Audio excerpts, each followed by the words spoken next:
Hey, how's it going? Good, how are you? Pretty good. First of all, I should say it's nice to meet you, Ingrid. I appreciate you coming on the show.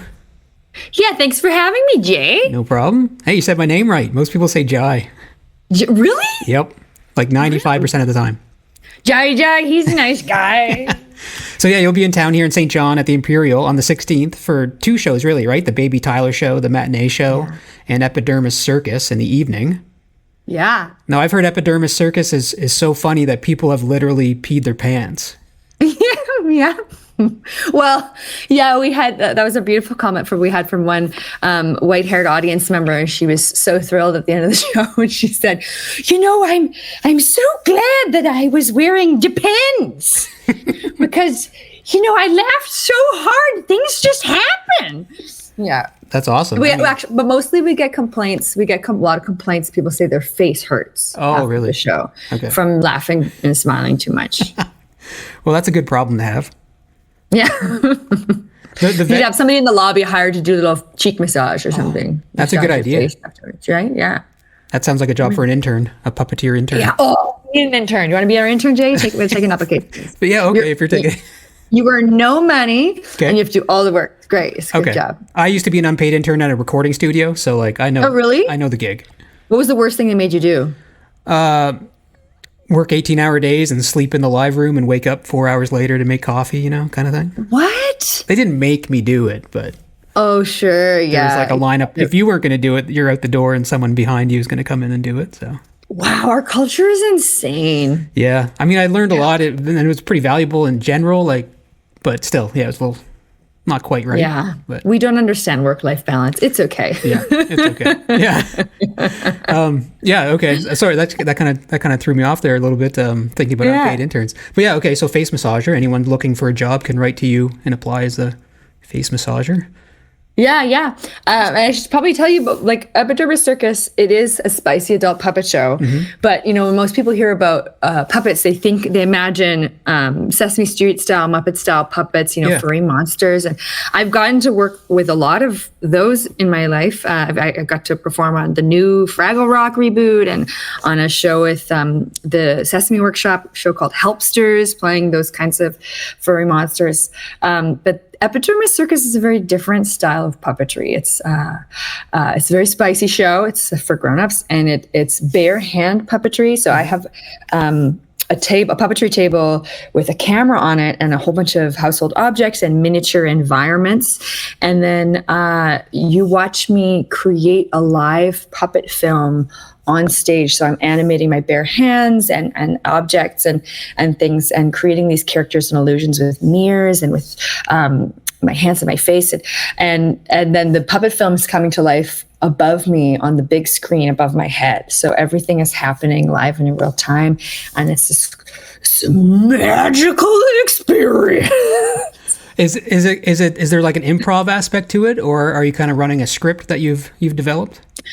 It's highly choreographed and tuned in, but there are definitely moments of improv, and the audiences are so hilarious, and they get me every time. So yeah, there's for sure there's both things. Both things. Okay. What made you want to do puppet show for adults? Now I know I did read as well that you dropped the name Gwar. Which I was like, Gwar, do you listen to Gwar, that metal band? Yeah, a little bit, yeah.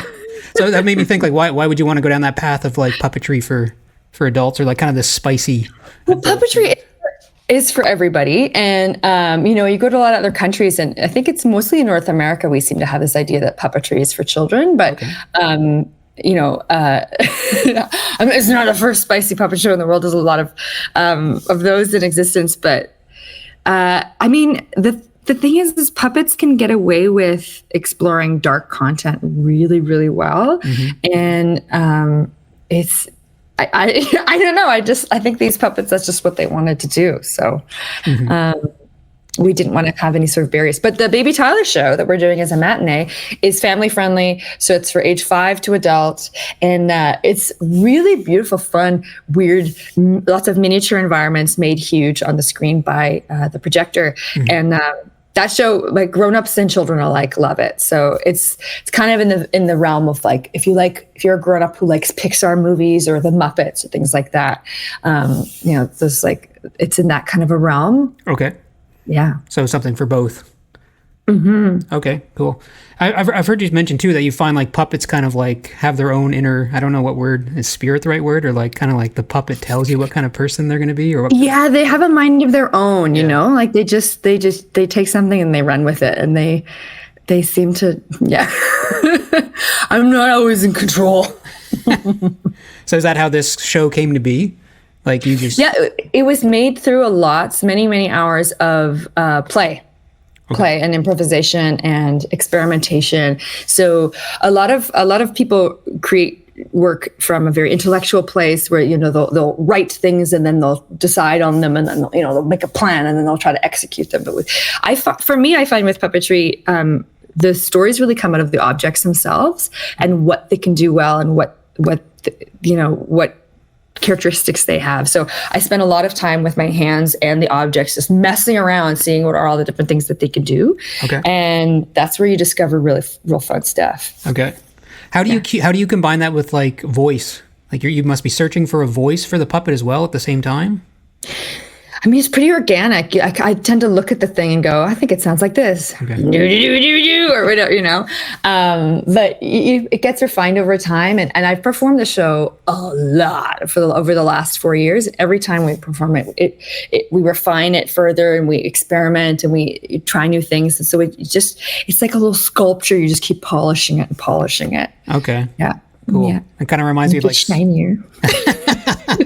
Kind of reminds me of like songwriting, or how a band will go out and like workshop songs to a live audience and then come back and make changes before they go into the studio to record it. Totally. Yeah. It's exactly like that. Yeah. So the characters, do you have to like do retire characters at some point in puppetry, and then like they're floating in the back of the head and you're like, okay, I better bring them back into my life? Yeah, I mean, sometimes there was a bra puppet in Epidermis Circus. He's currently retired, but he was like a stand-up comedian, like a Bill Burr style, like really in your face. Okay. Stand-up comedian, and people miss him. They're like, "Where'd you get rid of him? Where'd he go?" I was like, well, things change. I don't know. Uh-huh. We've booked a whole bunch of tours to France, so some of the show has been re-engineered and changed to have less and less spoken dialogue and more physicality, so that it was easier to take to different countries. Okay.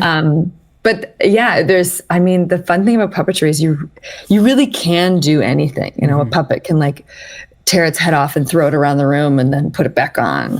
And human actors are boring because they're, bound by the laws of physics and can't bend our arm backwards or anything. Yeah. Yeah. How much of it is like, so I guess just because I honestly don't know much about puppeteering or puppetry or anything. And I guess when I think about it, I'm just like, okay, the people take control of the puppets and that's their job. But there must be a whole workshop side of things, like a whole handy person side of things where you're building and tinkering and... Yes, for sure. And one of the main reasons that I actually started creating this show, which is a lot of like bare hand puppetry and using objects and stuff, is because at the time I didn't have the patience to create and build beautiful puppets. I was just like, I'll make a show. I don't have to build anything. Okay. Yeah. But then part of that limitation boosted the creativity, because then we had to uncover different ways to create characters without building sculpted puppets. So there's a real surreal aspect of it going on too. Okay. And it has been apparently proven that watching surreal art builds new connections and pathways in your brain. So you will leave the show smarter. Oh, perfect. So you will have a buffer brain. That's wicked. So you'll have a sore face and a larger brain. Yeah, you'll need to buy new hats. That's awesome.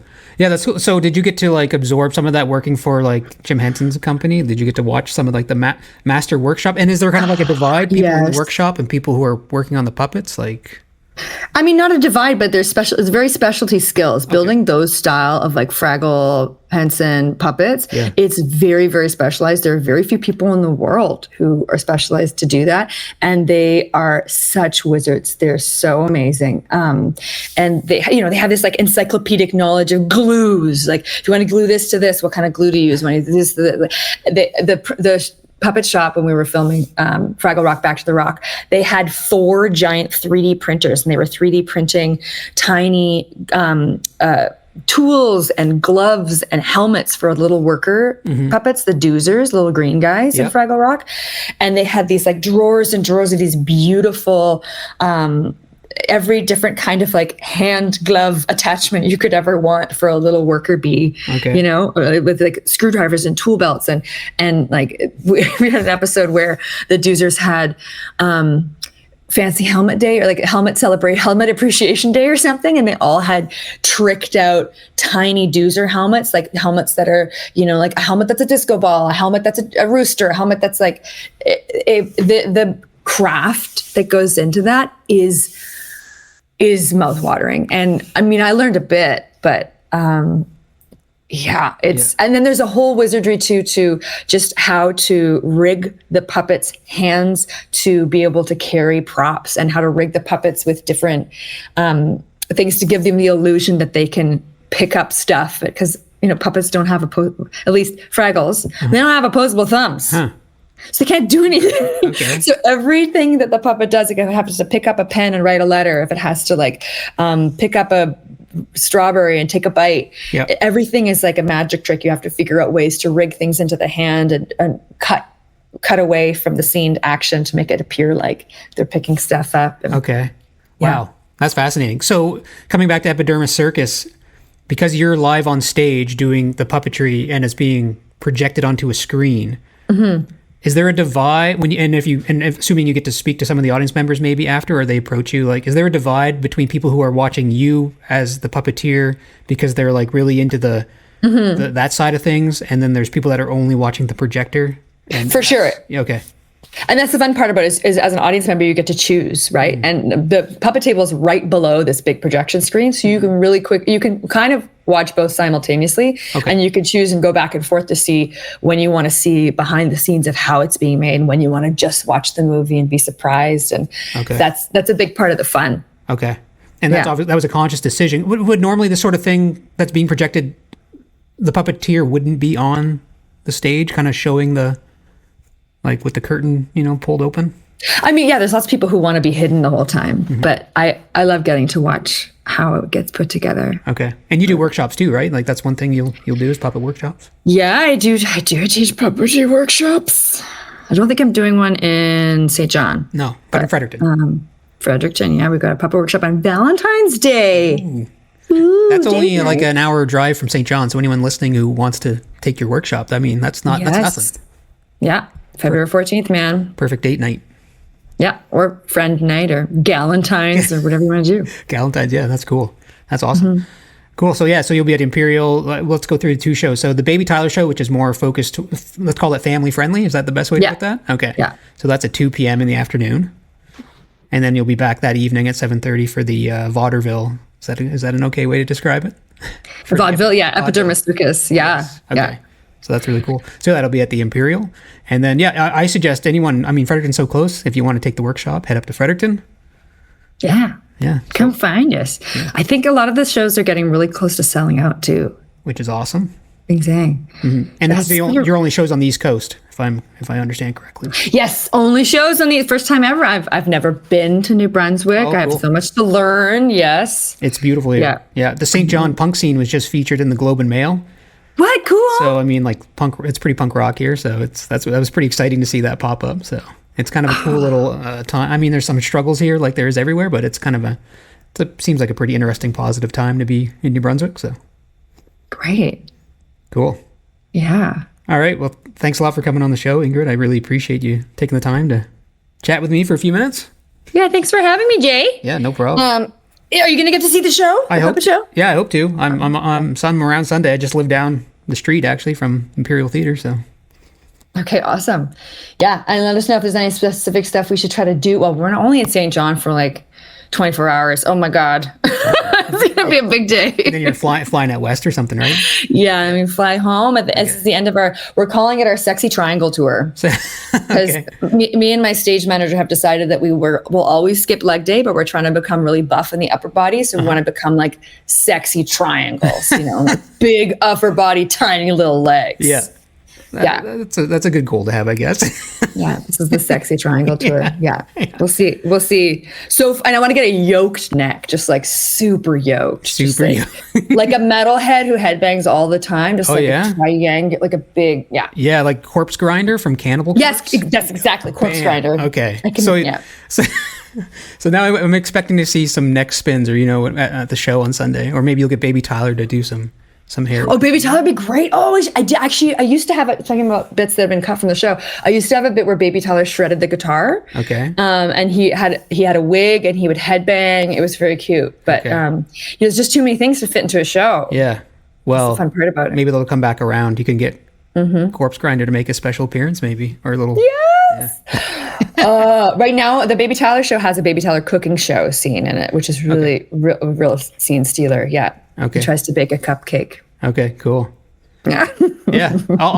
If you're around, I mean, there's some touristy stuff you can do in St. John. I guess you're on a Sunday, so some things might be closed, but Haven Music Hall is a really awesome venue that we have in town. You can go there for a coffee or a drink too, but they're doing a lot of the punk rock shows there. And there are some really cool galleries around, but again, it'll be Sunday. So, but Imperial Theater's right uptown. So you can just walk those streets. It's the oldest city in Canada, oldest incorporated city in Canada. So, for sure. Yeah. Did not know that. Yeah. I know nothing about New Brunswick and have so much to learn. Yeah. It's beautiful here. Cool. Thanks for having me on, Jay. Yeah. No problem. Enjoy the puppet show. I will. Okay. You too. Enjoy getting buff. Yeah. See ya.